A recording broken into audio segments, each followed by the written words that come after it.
सुप्रभात, good morning. सीधा सौदा के आज के इस मंडे एडिशन में आप सबका स्वागत है। और बहुत वोलेटाइल है, बहुत खबरें आ रही हैं, न्यूज़ फ्लोज बहुत तगड़े हैं और जैसा इस वीकेंड में हुआ है आई एम श्योर ये पूरा हफ्ता ऐसे ही रहने वाला है। तो थोड़ा सा कॉशियस रहना है, स्मार्टली ट्रेड करने की ज़रूरत है और इस समय ग्लोबल इवेंट्स प्योरली रडार पे रखने हैं। एक सबसे इम्पॉर्टेंट इस समय हो गया है वो फेड क्या करने वाला है, क्योंकि फेड के कदमों से यूएस बैंकिंग सिस्टम में तमाम दिक्कतें सामने आई हैं। तो फेड के दरअसल मीट की शुरुआत कल से हो जाएगी, परसों आउटकम आएगा। यूएस बैंकिंग सिस्टम या ग्लोबल क्राइसिस हम लोग अपडेट पे बातचीत कर ही रहे हैं। इस समय का फ्रेश अपडेट यह है कि क्रेडिट स्विस को यूबीएस यानी जैसे हमारा यूनियन बैंक ऑफ इंडिया है ना, वैसे उनका यूनियन बैंक ऑफ स्विट्जरलैंड है, तो यूबीएस एक्वायर करने जा रहा है क्रेडिट स्विस को। ये अपडेट है। तो अभी फ़िलहाल के लिए तो उससे ये हुआ है कि एक बेहतर बैलेंस शीट वाला, एक दिक्कत वाले एसेट्स को एक्वायर कर रहा है। तो फॉर द टाइम बिंग दिक्कतें टलती हुई, कितना पॉजिटिव लेंगे या न्यूज़ फ्लोज कैसे बिगड़ेंगे, कैसे समीकरण बैठेंगे, वो सब इफ्स एंड बट्स जस के तस बने हुए हैं। आप तो दिखाइए यूएस फ्राइडे को और यूएस के फ्यूचर्स आज सुबह के। फ्राइडे को पेन था, 3/4 से 1.25% यूएस के बाजार दबाव में थे। भाई उस दिन वो बैंकिंग क्राइसिस वाली सारी उलझनें थी और हमने कोई मीनिंगफुल रिकवरी दिखाई नहीं। कौन सा बैंक को अपडेट देख रहा था मैं, थर्सडे को आया था कि फर्स्ट रिपब्लिक बैंक के लिए एक रेस्क्यू पैकेज, उससे बहुत ज़्यादा नीडल मूव नहीं करी। कंसर्न जस के तस बने हुए हैं, ये रेस्क्यूज हो रहे हैं, बेल आउट्स करने की कोशिश हो रही हैं। दरअसल रेगुलेटर्स हों, गवर्नमेंट हों, सब क्राइसिस से बचाने की कोशिश में अब जुटे हुए हैं। खैर आज सुबह फ्यूचर्स इस यूबीएस के क्रेडिट स्विस के डेवलपमेंट के बाद यूएस के मजबूती के साथ इस समय कामकाज करते हो, लेकिन बहुत एग्रेसिव शॉट्स हैं सिस्टम में एफआईएस के। ऑलमोस्ट 89-90% पे इंडेक्स पे शॉट्स खड़े हो गए आपके और मूड दिख ही रहा है किस तरह का बिगड़ा हुआ है। खैर पिच दिखाइए जरा लाइट साहब, जूम इन करिए, दिखाइए। हरी वाली है, सख्त वाली है, उबड़ खाबड़। अरे तो सख्त पिच है। हाँ, ये आज सुबह के डेवलपमेंट्स के चलते एक डेवलपमेंट जो आज सुबह हुआ है ना, कौन सा, क्रेडिट स्विस वाला कि कोई और भी है? ये जो वन डे का स्वैप दिया है डॉलर के लिए, हाँ। ये बहुत बड़ी रिलीफ है। इसीलिए मैंने कहा कि आज सख्त रखिए। कम से कम फर्स्ट हाफ में मुझे लगता है कि थोड़ी सी होगी, लेकिन उसके बाद फिजल आउट होगा। लास्ट वीक हमने आपसे कहा था कि क्रेडिट स्विस बचेगा नहीं और वो फाइनली बिक गया है, अदरवाइज वो जीरो हो जाता। अभी बैंकिंग सिस्टम का पेन खत्म हो गया, ये दिमाग से निकाल दीजिए। अभी कम से कम 2 बैंक तो मुझे मालूम है कि यूरोप में बहुत ट्रबल में है, वो आएंगे सामने, और यूएस के भी बहुत सारे बैंक्स प्रॉब्लम में हैं। तो ये बैंकिंग पूरा जो सिस्टम कोलैप्स हो रहा है यूरोप और यूएस में, भारत बहुत सेफ है, इसलिए मैं भारत की बात नहीं कर रहा हूँ। तो वहाँ पे कितना पैसा झोंक झोंक के आप बचाएंगे उसको, वो अगेन एक प्रॉब्लम क्रिएट करेगा आपके लिए। तो उसको बहुत मुश्किल नहीं समझना कि आप सरकारी तौर पे या एडमिनिस्ट्रेटिव तौर पे अगर आप किसी चीज़ को सेव करते हैं तो उसको फिर रिस्टोर करना उतना ही मुश्किल होता है। तो इसलिए मुझे लगता है कि चूँकि आज सुबह की डेवलपमेंट है हमारे भारत के समय हिसाब से कि यूएस फेड ने और 3-4 और बैंकों ने ये तय किया है कि जो 7 डे स्वैप डॉलर फैसिलिटी होती है लोगों बैंकों के लिए, उसको 1 दिन की कर दे, जिससे और ज़्यादा डॉलर उनको चाहिए, ज़रूरत है उनको, क्योंकि वो बहुत जगहों पे डॉलर नहीं मिल पाता उनको। तो ये एक बड़ी फैसिलिटी उनके लिए दी है, इसलिए बैंकों में एक राहत हो सकती है। लेकिन चूँकि ये प्रॉब्लम इतनी बड़ी सिस्टमिक हो चुकी है कि मार्केट कितनी देर तक सर्वाइव करेगा ये इम्पॉसिबल कहना। तो मुश्किल तो बहुत बड़ी है। क्रेडिट स्विस का निपटारा हो गया है, वो उसमें भी इफ्स एंड बट्स लगे हैं कि उनके सीडीएस कितना भागते हैं, जो कि अब यूबीएस के सीडीएस में प्रॉब्लम हो रही है, क्योंकि वो एक ऐसे बैंक को खरीद रहे हैं जिसमें अभी बहुत मुश्किल हो, मतलब पिछले 6-7 सालों में न जाने कितने घोटाले और फ्रॉड, इन सब के भी आरोप उसके ऊपर हैं। तो हालांकि वो इम्यूनिटी उन्होंने ले ली है सेंट्रल बैंक स्विट्जरलैंड से कि कोई भी इम्यूनिटी होगी तो आप जिम्मेदार होंगे। लेकिन मेरा मानना है कि बैंकिंग क्राइसिस थोड़ा सा डीपन है अभी, तो सरकारी उपायों से हो सकता है कि थोड़ी देर के लिए आपको ये दिखे। लेकिन जैसा अभी आप सुबह कहते हैं कि 90% शॉर्ट बने हुए हैं, ये अनप्रेसिडेंटेड है। मैं कहना 10-15-20 साल पहली बार ऐसा हुआ है। तो इस जगह पे एक रिस्क ये होता है कि या तो यहाँ से एक बहुत बड़ी रैली आएगी, क्योंकि इतने शॉर्ट्स अगर कटना शुरू होंगे तो बहुत बड़ी एक रैली बाजारों में बन सकती है, अदरवाइज फिर ये एक और बड़ी सेल ऑफ का रास्ता खुलेगा। तो बहुत ही ऐसे जंक्शन पे आप खड़े हैं यहाँ पे मार्केट में कि जहाँ गवर्नमेंट और तमाम सेंट्रल बैंक्स ये प्रयास कर रहे हैं मार्केट संभालने के, तो बहुत क्या कहें, बहुत शेकी ग्राउंड में, बहुत अनसर्टेनिटी की ग्राउंड में मार्केट खड़ा हुआ है। थोड़ी सी शॉर्ट कवरिंग होगी, 200-300 पॉइंट चला जाएगा, लेकिन अगर नहीं हुई तो ये 200-300 पॉइंट नीचे भी जा सकता है। तो इसलिए मुझे लगा कि आज शुरुआत में थोड़ी सी हार्ड पिच रखनी चाहिए। चलिए, पिच हार्ड है। स्टॉक्स तो मैंने खैर वो लिए हैं जिनकी खबरें हैं और खबरों के चलते सिर्फ ग्रीन और रेड होगा। स्टॉक्स की चाल आप दिन के दौरान देखिएगा, उस हिसाब से डिसाइड करिएगा। खबरें अच्छी आ रही हैं। 3 ऑर्डर्स बैक करने की खबरें। पहला है कोचीन शिपयार्ड। इसको नॉर्वे की एक कंपनी है लाइसेकर, उसके साथ 2 जहाज कंस्ट्रक्ट करने का, 2 वेसल्स की डिजाइन और कंस्ट्रक्शन का ऑर्डर मिला है। ये दोनों वेसल्स की कुल कीमत होगी 550 करोड़ रुपए। इंटरेस्टिंग है, ये zero emission feeder container vessels हैं। जीरो एमिशन दरअसल हाइड्रोजन पावर्ड व्हीकल्स या वेसल्स बनाने की कोचीन शिपयार्ड कर रहा है तैयारी, और इस कॉन्ट्रैक्ट में दोनों वेसल्स डिलीवर होंगी। साथ साथ एक ऑप्शन है 2 और वेसल्स का, 2 और जहाजों का। बढ़िया, इंटरनेशनल मार्केट में कोचीन शिपयार्ड को एक बढ़िया ऑर्डर मिलता हुआ, इसीलिए इसको दिखाएंगे नहीं क्या? ना स्टॉक दिखा रहे हैं ना खबर दिखा रहे हैं, स्टॉक ही दिखा दीजिए। ये ग्रीन में आ गया कोचीन शिपयार्ड, अच्छी खबर। दूसरा, रेल विकास निगम लिमिटेड RVNL, एक प्रोजेक्ट है जिसके लिए इसने सबसे कम बोली लगाई, जिसे हम कहते हैं L1, लोएस्ट बिडर के तौर पे सामने आया है। इन्होंने जो बिड करा उस प्रोजेक्ट के लिए 1088 करोड़ का, 1088 करोड़ रुपीस का ये ऑर्डर है, जिसके लिए ये लोग L1 बन के सामने आए। इसीलिए इसको मेंशन कर रहा हूं। कोई डिजाइन और कंस्ट्रक्शन है ट्विन टनल्स का, खैर उसकी डिटेलिंग में नहीं जाते, उसको छोड़ देते हैं, उससे ज्यादा फायदा नहीं है, लेकिन इनको ऑर्डर मिला, इसीलिए इसको ग्रीन लेके चल रहा हूं। तीसरा, SJVN को ग्रीन रखा है। कह रहे कि खैर पावर स्टॉक्स अच्छा पावरफुल प्रदर्शन दिखा ही रहे हैं। SJVN के लिए एक और बढ़िया खबर आई है, MSEDCL। MSEDCL क्या है? Maharashtra state electricity distribution company से वो दरअसल 200 मेगावाट का सोलर पावर प्रोजेक्ट लगाना चाहते हैं, जिसके लिए SJVN को ये डील सौंपी गई। ये आसान शब्दों में इनको ऑर्डर मिला है। तो कोचीन शिपयार्ड को ऑर्डर मिला है, RVNL लोएस्ट बिडर के तौर पे आसान शब्दों में उनको इवेंचुअली ऑर्डर मिलेगा, और SJVN को भी ऑर्डर मिलता हुआ। इसलिए तीनों स्टॉक्स को खबरों के चलते, अच्छी खबरों के चलते ग्रीन रखा है। ओके, मैंने जो है नेगेटिव वाले ज़्यादा है मेरे, रेड वाले, और उसमें ये कि जिन कंपनियों का बहुत ज़्यादा एक्सपोजर यूरोप और अमेरिका इन सब कारोबार में है, मुझे लगता है वहाँ पे दबाव रहेगा, क्योंकि वहाँ का बैंकिंग सिस्टम ही प्रॉब्लम में आ रहा है। तो टाटा मोटर्स, टाटा स्टील, मदरसन जैसे शेयर्स में प्रेशर आपको देखने को मिल सकता है, क्योंकि यूरोप में बहुत दिक्कतें हैं बैंकिंग को लेकर के, और अमेरिका में भी हैं। तो अगर बैंकिंग सिस्टम प्रॉब्लम में आता है तो फिर पूरा इकोसिस्टम वहाँ पे मुश्किल में रहेगा। और दूसरी चीज़ ये है कि अगर बैंक में इस तरह की मुश्किल आ रही है तो कमोडिटी प्राइसेस भी फिर शार्प फॉल देखती हैं। क्रूड आपके सामने है, $72-73 पर अगर ब्रेंट आ गया है, तो आप अंदाज़ा लगा सकते हैं किस तरीके की मुश्किलात सामने खड़ी होती हुई दिख रही हैं। तो इसलिए मुझे लगता है कि ज़्यादा एक्सपोजर जिनका विदेशी कारोबार में है, उनमें थोड़ा सा दबाव रह सकता है, इसलिए तीनों को हमने रेड में रखा है। अच्छा, अगले स्टॉक्स में एक तो 2 रेड रखे हैं। खबरें लॉजिकली सब मानते हैं अच्छी हैं, पर मैं रेड में लेके चलता हूं। पहला है टोरेंट फार्मा। इनकी एक ओरल ऑन्कोलॉजी फैसिलिटी है, जिसपे एक प्री अप्रूवल इंस्पेक्शन हुआ था US FDA का, US की जांच एजेंसी का। फॉर्म 483 जारी हुआ। एक ऑब्जर्वेशन सामने आया है, एक आपत्ति आई है उस गुजरात की फैसिलिटी को लेकर। कंपनी कह रही है एक स्टिपुलेटेड टाइमलाइन में जो समय दिया गया उसमें हम रिस्पॉन्ड कर देंगे, पर मैंने रेड रखा। ऐसे ही ब्लिस GVS फार्मा, यहां पे भी आपत्तियां सामने आई हैं। इनके पालघर मतलब मुंबई कह लीजिए, मुंबई के करीब, मुंबई में अब पालघर में एक जांच हुई थी इनकी फैसिलिटी पर, तो उसमें भी फॉर्म 483 US FDA ने जारी करा।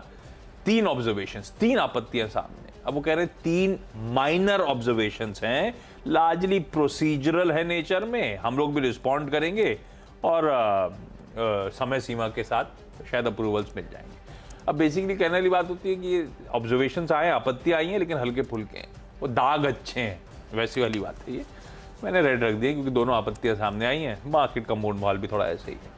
और गोदावरी पावर एंड इस्पात, ये हालांकि फ्राइडे को मैं देख रहा था, पता था सबको शायद बोर्ड मीट है, बढ़िया मूव बनने शुरू हो चुके थे ऑलरेडी, तो 3.5% उछल चुका है, लेकिन बोर्ड मीट का अनाउंसमेंट ठीक है। बायबैक को मंजूरी दी है। 250 करोड़ रुपए का बायबैक होगा। 50 लाख शेयर्स यानी कि कुल आउटस्टैंडिंग इक्विटी का 3.66%, तो अच्छा खासा चंक होगा। 500 रुपए पर शेयर में टेंडर रूट के जरिए, तो सब कुछ ठीक चेक बॉक्स टिक हो रहा है। 388 का मौजूदा भाव है, 387 का। इसको मैं अभी भी ग्रीन रख रहा हूं, लेकिन फ्राइडे को अच्छे मूव्स ऑलरेडी बने हैं, ये बात ध्यान रखिएगा। अगले 3 स्टॉक आईटी के हैं, टीसीएस, इन्फोसिस और एलटीआई। और मुझे लगता है कि इसमें भी एक दबाव आपको देखने को मिले, क्योंकि आईटी सेक्टर पर सबसे ज़्यादा इम्पैक्ट सबसे पहले पड़ेगा। और अभी फेड का मूव क्या होगा ये अंदाज़ा लगाना बड़ा मुश्किल है। हालांकि लोग अब कुछ लोग ये कह रहे हैं कि 25 बेसिस पॉइंट की हाइक कर सकता है फेड, लेकिन जो ताज़ा घटनाक्रम दिख रहे हैं वो एक और कंसर्न कर रहे हैं। लेकिन इसको बहुत ध्यान से समझिएगा, अगर सब लोग अपनी लिक्विडिटी इन्फ्यूज़ कर रहे हैं, एक हफ्ते वाला स्वैप एक दिन के लिए कर रहे हैं, और सेंट्रल बैंक और सरकारें लग गई फिर से लिक्विडिटी डालने में, तो फिर से रिस्क खड़ा हो गया इन्फ्लेशन का। इसलिए मुझे लगता है सेफर साइड लेते हुए 25 बेसिस पॉइंट की हाइक कर सकता है फेड। तो उसका इम्पैक्ट अगेन आपको इक्विटी मार्केट में खास तौर पे आईटी स्टॉक्स में देखने को मिलेगा। हालांकि लास्ट वीक में अकेले नैस्डैक 5.5% से ऊपर चला है, और तमाम स्टॉक्स में खूब बढ़िया वहाँ पे तेज़ी देखने को मिली आईटी में, जबकि पूरी दुनिया में तूफान मचा हुआ था। लेकिन उसका असर डेफिनेटली परसिस्ट करेगा, इसलिए मुझे लगता है कि आईटी भी 3 रेड में हो सकते हैं, टीसीएस, इन्फोसिस और एलटीआई। और टीसीएस में तो खैर मैनेजमेंट भी चेंज हुआ है, तो वो भी एक मुश्किल यहाँ पर रहेगी। चलिए एक छोटा सा ब्रेक से लौट के आगे फिर अगले 4 स्टॉक्स।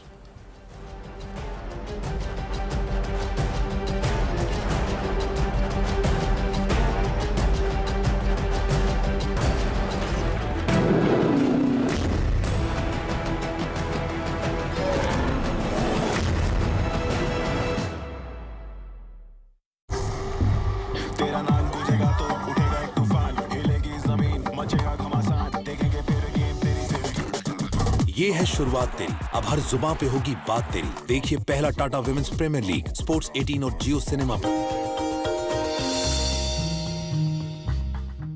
डू यू नो में आज हम बातचीत करने वाले हैं होटल अशोका के बारे में। दरअसल ये आईटीडीसी मैनेज्ड होटल, जिसके बारे में आपने कई बारी चर्चाएं सुनी होंगी, खासतौर से इसके विनिवेश को लेकर या मोनेटाइजेशन को लेकर।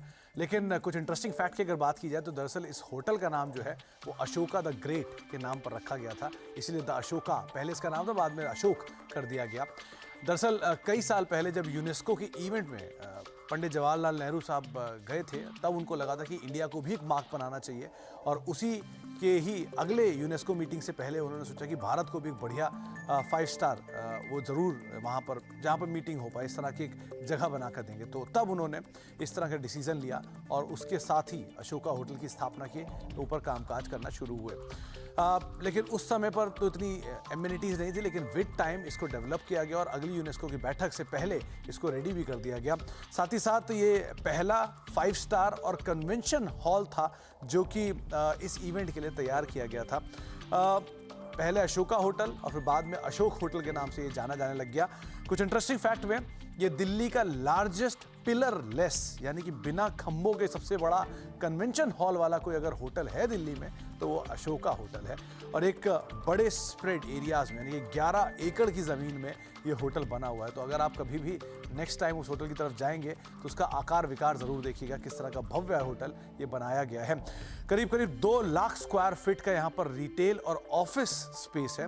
रफली 30,000 के आसपास के यहाँ पे जो स्क्वायर फीट के आसपास के बैंक्वेट्स हैं। इसके अलावा 8 रेस्टोरेंट हैं जो कि करीब करीब 25,000 स्क्वायर फीट्स के हैं। तो इस तरह का एक मासिव एरिया जो कि 11 एकड़ के अंदर बनाया गया है, और इस तरह की एमिनिटीज़ वहाँ पर प्रोवाइड की गई हैं।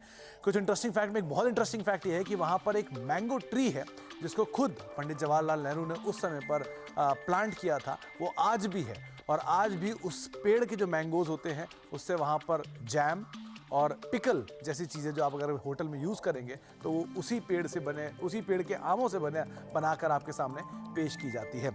इसके अलावा कुछ और इंटरेस्टिंग फैक्ट में, इसमें कई सारे बड़े नाम, बड़ी हिस्टोरिकल हस्तियां जो हैं वो भी यहाँ पर रुकी हैं, जिसमें Elizabeth II, Margaret Thatcher, bill Clinton जैसे कई बड़े नाम जो हैं वो इस होटल के अंदर आकर रुक चुके हैं। साथ ही साथ कुछ और इंटरेस्टिंग फैक्ट में एक और इंटरेस्टिंग फैक्ट ये भी है कि जो दिल्ली का पहला नाइट क्लब था वो भी अशोका होटल में ही खुला था, और ये जो शुरुआत हुई थी 1970s में हुई थी। उस ज़माने में इस नाइट क्लब के अंदर उषा उत्तुप समेत या फिर शरण प्रभाकर जैसे कई फेमस सिंगर्स ने परफॉर्म भी किया है। और उतना ही नहीं, इस जो मशहूर अभिनेत्री हैं जैसे मीनाक्षी शेषाद्री हुई या फिर हेमा मालिनी हुई, उन्होंने भी इस नाइट क्लब के अंदर कई बार परफॉर्म भी किया जब वो ख्याति पाए उससे ठीक पहले भी। तो इस तरह कुछ इंटरेस्टिंग फैक्ट है अशोक होटल से लेकर आगे। ए लड़की तेरा नाम क्या है, पूछने वाले पूछे तो बता तेरी पहचान क्या है। तेरा नाम गूंजेगा तो उठेगा एक तूफान, हिलेगी जमीन मचेगा घमासान। तेरा नाम गूंजेगा जब हर गली हर मकान में फैलेंगी तेरी बातें हर नुक्कड़ हर दुकान में। पीठ पे सजाए घूमेंगे तेरा नाम, देखेंगे फिर गेम तेरी सब पीठ पे सजाए घूमेंगे तेरा नाम, देखेंगे फिर गेम तेरी। ये है शुरुआत तेरी, अब हर जुबान पे होगी बात तेरी। देखिए पहला Tata women's premier league sports 18 और जियो सिनेमा पर।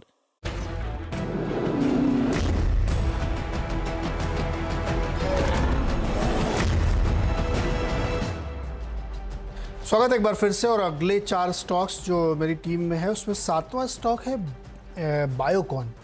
बायोकॉन में अगर आपने फ्राइडे को गौर किया होगा तो एक बड़ी ब्लॉक डील हुई थी आखिरी के 5-7 मिनट में और स्टॉक 9% गिरा था। बुरी तरीके से बायोकॉन में गिरावट देखने को, ये देखिए आप 9% की कमज़ोरी थी बैंक में, एकदम लास्ट 5 मिनट में डील हुई थी। इस कमज़ोरी के बाद स्टॉक जो है हाईली अट्रैक्टिव है और बहुत सारे कॉर्पोरेट डेवलपमेंट्स की बातें चल रही हैं। अभी सर्टेनिटी नहीं, इसलिए कुछ मैं कह नहीं सकता, लेकिन ऐसा माना जा रहा है कि कुछ बड़े कॉर्पोरेट डेवलपमेंट्स बायोकॉन में हो सकते हैं। तो इसको आप अपने रडार पर रखिएगा, क्योंकि आखिरी मिनट की 9% की गिरावट भी अपने आप में एक डिफरेंट कहानी है। तो इसलिए मैं इसको ग्रीन में रख रहा हूँ कि हमको लगता है कि ये शायद पलट के ट्रेड करता हुआ आपको दिखेगा। 9th स्टॉक है गेल। गेल को मैंने इसलिए रखा है कि इंटरनेशनल प्राइस अगर आप देखेंगे गैस के LNG के तो बहुत तेज़ी से गिरे। कल भी उसमें अच्छी खासी गिरावट देखने को मिली थी। एक समय जो $14 तक गए तो अब घट के काफ़ी नीचे आ गए हैं, तो उसकी वजह से गेल को बड़ा फ़ायदा हो रहा है। दूसरा गेल को ये भी फ़ायदा हो रहा है कि जो एक यूनिफाइड टैरिफ का अनाउंसमेंट था वो शायद अगले 1 आध हफ्ते में आ जाएगा। और जो गेल की जो ब्राउन फील्ड वाली पाइपलाइंस हैं, यानी जो पहले की पाइपलाइन थी उसमें और एक्सटेंशन किया बढ़ाया है, उसका टैरिफ काफ़ी इम्प्रूव होता हुआ दिखेगा। और साथ ही जो गैसप्रॉम ने गैस रोक रखी थी रशिया वाली कंपनी ने, वो इशू भी रिजॉल्व हो गया है। तो गेल में एक अच्छी खासी तेज़ी की संभावना बनती है। तमाम खबरों के चलते हो CLSA ने बाकायदा इस पर एक रिपोर्ट भी लिखी है। इसी सेक्टर की 2 और कंपनियां गुजरात गैस और पेट्रोनेट LNG भी, क्योंकि जिस तरीके से डिमांड और वॉल्यूम बढ़ रहा है 2 से 3% मंथ ऑन मंथ, वो इन तमाम कंपनीज के लिए पॉजिटिव, मतलब पूरे इस सेक्टर के लिए बहुत पॉजिटिव है। IGL, MGL सब के लिए है, लेकिन ख़ास तौर पे जो गैस के इम्पोर्ट्स में लगी हुई हैं या डिस्ट्रीब्यूशन के बिजनेस में, उनको इसका काफ़ी फ़ायदा हो सकता है। तो गुजरात गैस भी उसमें रखिए और पेट्रोनेट LNG भी, क्योंकि पेट्रोनेट LNG का तो काम ही था कि गैस इनके टर्मिनल पे आती थी, रीगैसीफाई की बिकती थी, लेकिन वो वॉल्यूम गिर रहा था, अब वॉल्यूम बढ़ता हुआ दिख रहा है, तो उसमें भी तेज़ी हो सकती है। सौराष्ट्र सीमेंट को ग्रीन रखा है, पर सिर्फ ऑब्जर्व करिए, बहुत इलिक्विड स्टॉक्स हैं ये सब। पर ग्रीन इसलिए रखा है कि NCLT का, नेशनल कंपनी लॉ ट्राइब्यूनल का, की हरी झंडी मिलती हुई, ये गुजरात सिद्धि सीमेंट का जो सौराष्ट्र सीमेंट में मर्जर होना था उसको लेकर, तो हरी झंडी, और ये स्टॉक्स कंसोलिडेट कर रहे थे, लोअर एंड के आसपास हैं। मुझे लगता है ग्रीन, मैं इसको ग्रीन लेके चल रहा हूँ, दूसरे को नहीं। वो एंटिटी इसमें जाके मर्ज होनी है, सिर्फ इसीलिए ग्रीन रखा है और कोई रीज़न नहीं। कैन फिन होम्स ग्रीन लेके चलता हूँ, इंटरेस्टिंग है। बीच में बहुत कंसर्न्स माउंट हुए थे जब कैन फिन के CEO साहब छोड़ के गए थे, फिर इवेंचुअली खबर आई थी कि वो कहाँ जा रहे हैं, PNB हाउसिंग फाइनेंस के MD CEO बन गए थे, पर इसको लेकर तमाम अटकलें थी। खैर वो अटकलें तो अब क्लैरिटी आ चुकी थी, जब उन्होंने ज्वाइन कर लिया था तो ग्रीनर पैचर्स के लिए मूव कर रहे थे, तब ये लग रहा था पता नहीं क्या गड़बड़ है, क्या दिक्कतें हैं, निकाला जा रहा है ये वो। अब एक रिस्पाइट के तौर पर अब नया अपॉइंटमेंट भी सामने आ गया है। इस कंपनी के लिए MD और CEO होंगे सुरेश श्रीनिवासन। ये दरअसल बंधन बैंक हाउसिंग फाइनेंस के हेड थे, जो वहाँ से मूव करके अब यहाँ पे MD CEO के तौर पे आते हुए। सुमितोमो केमिकल्स को ग्रीन रखता हूँ, हालांकि केमिकल स्टॉक्स सारा मूड माहौल ठंडा पड़ गया, ये हम सब ने नोटिस कर रखा है। सारा मोमेंटम फिजल आउट हुआ जब पहले वो पैंडमिक के समय धीरे धीरे करके बहुत सॉलिड ये सब री-रेट हुए थे चाइना +1 के नाम पे, और ऊपर से वो बीच में हुआ क्या था कि इनपुट कॉस्ट जो बढ़ रही थी उसके बाद फाइनेंशियल्स भी दिक्कत में आ गए थे। अभी खबर बस ये है इसके लिए, क्योंकि थोड़ा सा हटकर है, हमने इस खबर पे नेगेटिवली रिएक्ट किया था। एक कंपनी के भावनगर गुजरात में जो साइट थी वहाँ पे एक एक्सीडेंट हुआ था। जब हुआ था तब भी इस प्रोग्राम में मेंशन भी हुआ था वो स्टॉक। उस एक्सीडेंट के बाद गुजरात पॉल्यूशन कंट्रोल बोर्ड ने क्लोजर नोटिस दिया था। ये फरवरी 25 को बंद हुआ था, ये इंसिडेंट हुआ था। मार्च 4 को क्लोजर नोटिस था 3 महीने का। इंटरेस्टिंगली 20 मार्च को ये अपडेट आ गया है। 20 मार्च को क्या असल में वीकेंड पे अपडेट आ गया। 20 मार्च को हम रिएक्ट कर रहे होंगे कि वो जो पॉल्यूशन कंट्रोल बोर्ड ने जो क्लोजर नोटिस दिया था उसे रिवोक कर लिया है, उसे वापस ले लिया है। तो अब प्रोडक्शन बहाल होता हुआ नजर आएगा इस कंपनी की भावनगर साइट में, इसीलिए इसको ग्रीन लेके चल रहा हूँ। और फाइनली हैवेल्स को ग्रीन रख दिया है। हैवेल्स ने अपना प्रोडक्शन कमेंस करा है एयर कंडीशनर्स की मैन्युफैक्चरिंग के लिए। श्री सिटी प्लांट जो था उसमें अब मेरे ख्याल से मार्च 17 हो गई फ्राइडे पोस्ट मार्केट अपडेट आया है कि वो कमर्शियल प्रोडक्शन उस प्लांट में शुरू होता हुआ, समय पे होता हुआ, तगड़ी गर्मी से पहले के अपडेट्स ही हैं, तो इसीलिए ग्रीन रख दिया है। तो सिर्फ खबरों के चलते ये स्टॉक्स आज के लिए ग्रीन। क्विकली छोटा सा ब्रेक के उस पर लौटेंगे तो टीम्स का एक quick wrap up.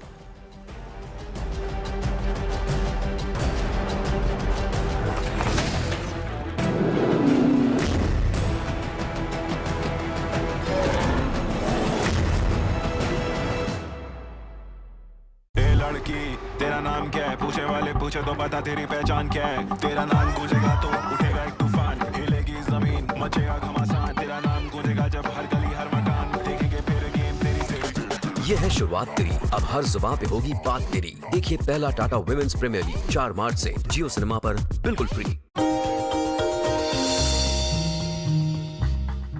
Do you know में आज हम बातचीत करने वाले हैं डीएलएफ की, दिल्ली लैंड एंड फाइनेंस। ये इस कंपनी का फुल फॉर्म है और ये सबसे पुरानी रियल स्टेट कंपनियों में शुमार है। 1946 में इस कंपनी की शुरुआत हुई थी और चौधरी रघुवेंद्र सिंह साहब ने इसकी शुरुआत की थी। कुछ इंटरेस्टिंग फैक्ट ये भी है कि दिल्ली में जो बहुत ही प्रोमिनेंट एरियाज हैं जैसे कि ग्रेटर कैलाश, हौस खास, साउथ टेक्स, शिवाजी पार्क, ये कुछ ऐसे एरियाज हैं जिनको डीएलएफ ने ही डेवलप किया था। और कुछ और इंटरेस्टिंग फैक्ट्स में कंपनी का आईपीओ आया था 2007 में और उस समय का सबसे बड़ा आईपीओ के तौर पे शुमार था। जो कंपनी के मालिक हैं कुशल पाल सिंह साहब, वो एक ज़माने में इस कंपनी को 27 लाख रुपए में बेचने को बिल्कुल तैयार ही हुए थे, लेकिन फिर उन्होंने वो फैसला वापस ले लिया और आज ये कंपनी करीब करीब 1 लाख करोड़ रुपए की वर्थ रखती है। जनरल इलेक्ट्रिक पहली सबसे बड़ी ग्लोबल कंपनी थी जो कि इस कंपनी के lease office space DLF city में आने वाली थी और उसके बाद धीरे धीरे कई नाम जैसे British Airways, American express, Nestle, IBM, ये कुछ ऐसे नाम थे जो कि बाद में आते हुए दिखाई पड़े। तो ये कुछ इंटरेस्टिंग फैक्ट डीएलएफ से रिलेटेड, आगे भी कुछ और फैक्ट लेकर आते हैं।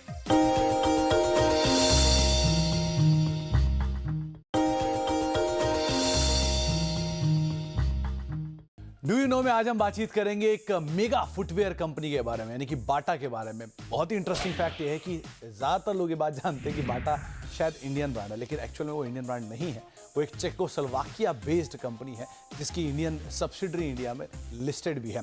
बाटा से रिलेटेड कुछ और इंपॉर्टेंट फैक्ट्स, ये थॉमस बाटा ने शुरू की थी, 130 साल पुरानी कंपनी है जिसकी एग्जिस्टेंस इंडिया में आप देख रहे हैं। दरअसल इस कंपनी की शुरुआत हुई थी जब एक बारी थॉमस बाटा साहब इंडिया में आए थे अपना रॉ मटेरियल सोर्स करने के लिए। इसमें रबर, लेदर जैसी कुछ चीज़ें थी जिसको वो सोर्स करने के लिए इंडिया आए थे और यहाँ पर उन्होंने एक बड़े जत्थे को बिना फुटवेयर के इंडिया में देखा था, तो उनको एक आइडिया आया कि यहाँ पर भी बड़ी मार्केट कैप्चर की जा सकती है, जो कि उन्होंने कैप्चर की भी और आज देश की दूसरी सबसे बड़ी कंपनी के तौर पे बाटा शुमार भी है।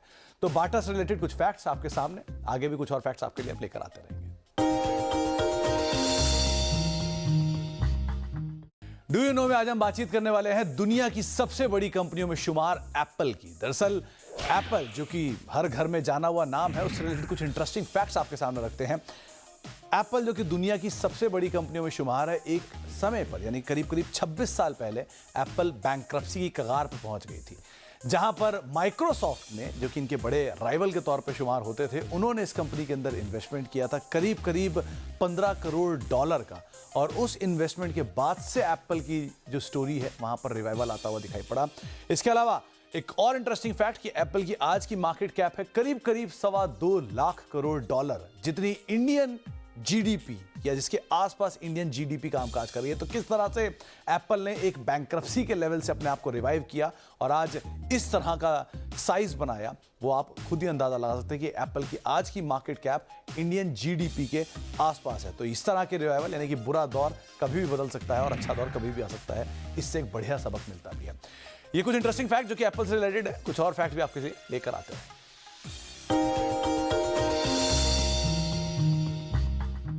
आज डू यू नो में हम बातचीत करेंगे देश के सबसे बड़े मिल्क प्रोड्यूसर यानी कि अमूल के बारे में। दरअसल अमूल जो है वो एक डोमिनेंट प्लेयर है मिल्क स्पेस में। ये एक वैसे तो एक शॉर्ट फॉर्म है, अगर इसके फुल फॉर्म की बात किया तो आनंद मिल्क यूनियन लिमिटेड के नाम से इसका एक फुल फॉर्म बनता है। अमूल जो कि करीब करीब 85% मार्केट शेयर रखता है बटर स्पेस में और करीब करीब 60 से 65% मार्केट शेयर रखता है चीज स्पेस में।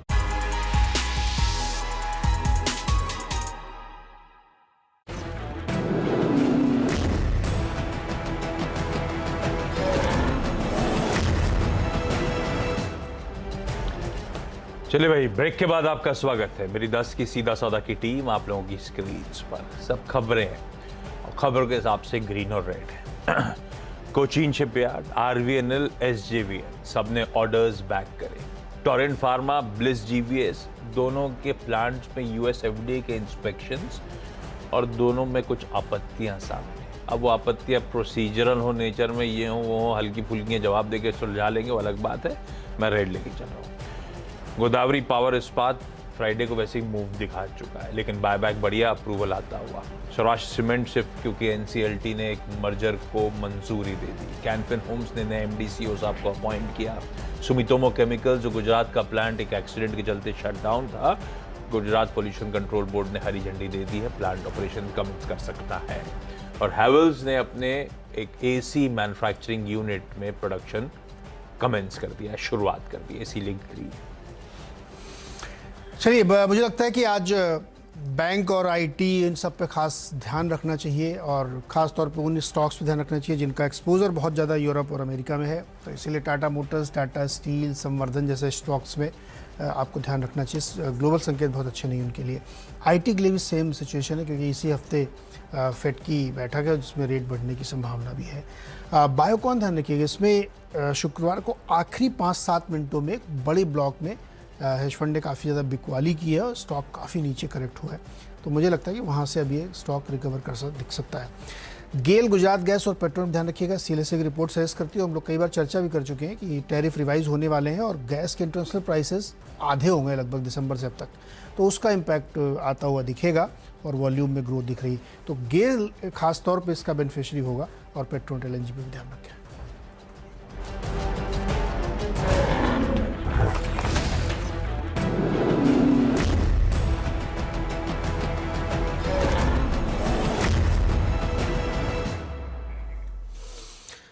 तो चलिए अब शुरुआत करते हैं हफ्ते की भी और मुनाफे की तैयारी की ओर बढ़ते हैं। और बहुत ही इम्पॉर्टेंट हफ्ता, मुझे लगता है 2023 का सबसे महत्वपूर्ण हफ्ता है।